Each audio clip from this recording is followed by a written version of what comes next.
disease, trachoma. The focus of the awareness creation tour took health officials to Nyolfen Village, Keng East and Sintet Village for Nijaro. As the Health Promotion and Education Director, Modunjai explains, the trachoma disease affects predominantly women and children and is primarily transmitted by flies, particularly in developing countries. It is an infectious disease that can eventually cause blindness if left untreated. This has already been highlighted by the various speakers, so we need to focus more on its prevention. Furthermore, flies are among a strong environmental factor in the transmission of trachoma. We know that the rains are coming, the flies are all over, the mangoes are around, all the cow dungs are around, all over our environment. And I think this is the time that we need to focus to clean our environment. Jai urged the people of both settlements to practice and hold on to the basics of cleanliness in order to control the spread of trachoma. He further stated that the safe strategy is a useful means of suppressing trachoma. And what we can do is to sensitize the public on the importance of environmental sanitation.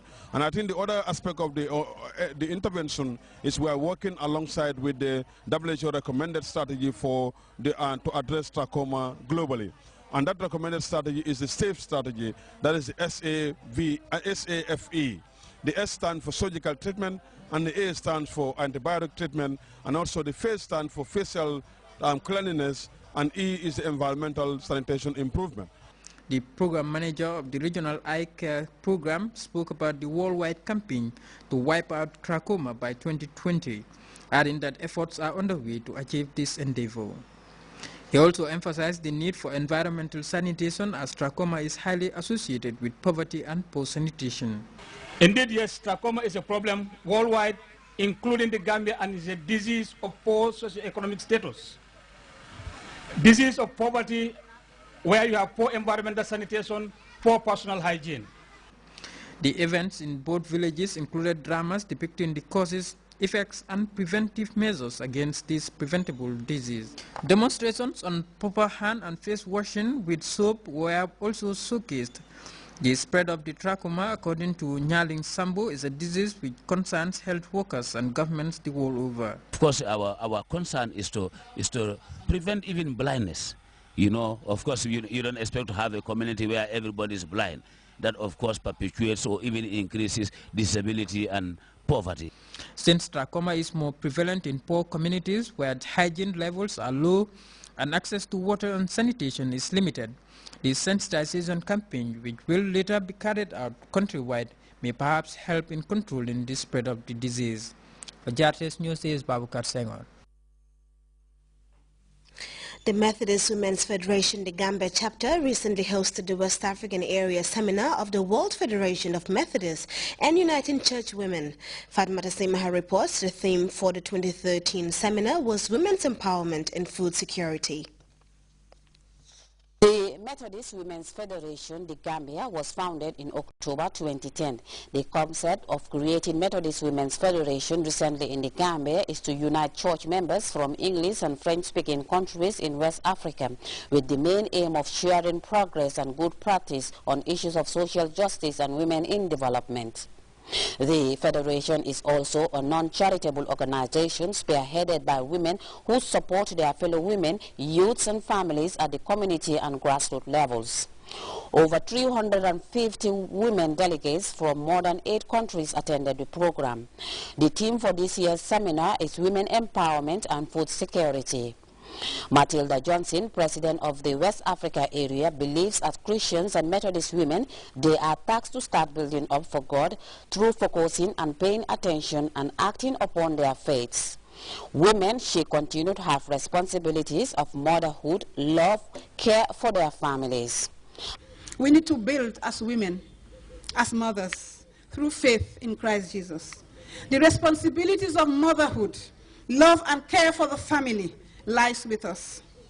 We are charged to emulate Lydia, Dorcas, the widow at Joppa, Mary and Martha, who were shining examples of New Testament women who build their homes with precious stones. Right here in the Gambia, we are building on the foundations that our grandmothers and mothers set for us. Johnson, however, did not underestimate the magnitude of challenges associated with running a federation, emphasizing the need for unity of purpose accompanied by love, commitment, and hard work in promoting the Millennium Development Goals, which is a manifestation of their commonalities and shared values. And Khan, the world president, harped on the experiences women face around the globe through sacrificing their time, struggling to ensure that the Methodist Women's Federation becomes successful. At the World Assembly in Johannesburg in 2011, we began this quinquennium, this 5-year period, under the theme, Bambalela, Christ is our hope. And of course you will know, Bambalela is a word that means never give up. Never give up, for Christ is our hope. And I have been privileged to be in several countries in the 20 months since becoming your world president, to see and hear firsthand how Federation members have been true in their witness to our theme, Bambalela, Christ is our hope. Let me share with you some of those experiences. President Khan urged women to be strong, passionate in order to achieve their goal. The first female bishop in West Africa, Reverend Hannah Falheim, dilated on the theme Women's Empowerment and Food Security. Bishop called on women to work hand in glove with men in order to meaningfully forge ahead.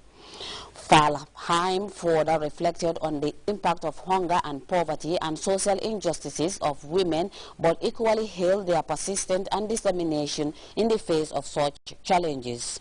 I want to say that here in the Gambia, yes, for many years, Christian women have long focused on leadership and responsibility in working in every area of human development. Where hunger or poverty or social injustice would be, we are there. And I want to say that these things can harm the families across generations, communities, and societies. Promoting women equality and empowerment is her main aim, ensuring that women are educated and are teachers, women who support one another to build businesses and live productive lives, and more importantly, their voices are heard.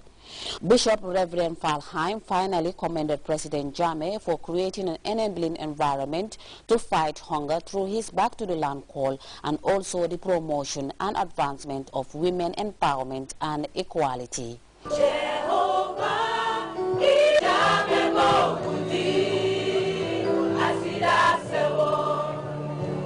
For GRTS News, I am Fatoumata Simaha. Well, we're going to take a very short break now. The news continues when we come back.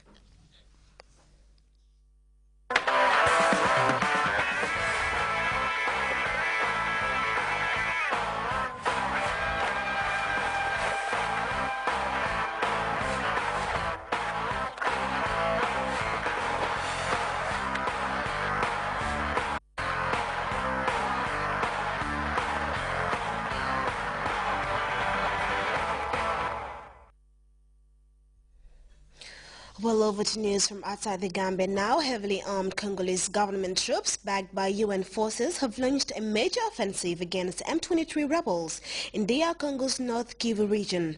Thousands of civilians are fleeing the area as the two sides slug it out for control of the eastern region. The new government offensive coincides with the arrival in Kinshasa of UN Secretary General Ban Ki-moon.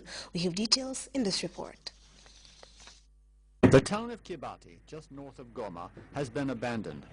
It lies just 3 kilometers from the front lines of a new government offensive.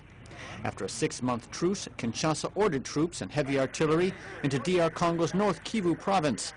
Their mission? To crush the M23 rebellion. It's no joke here. Now it's our turn. This territory belongs to us, and it's here that we'll be buried. We are here to defend the area in the interest of the nation. Congo is our life, our country. The civilian population is caught in the middle. Hundreds are fleeing the region. When the shelling started, we all ran. One of the rockets exploded right next to my house.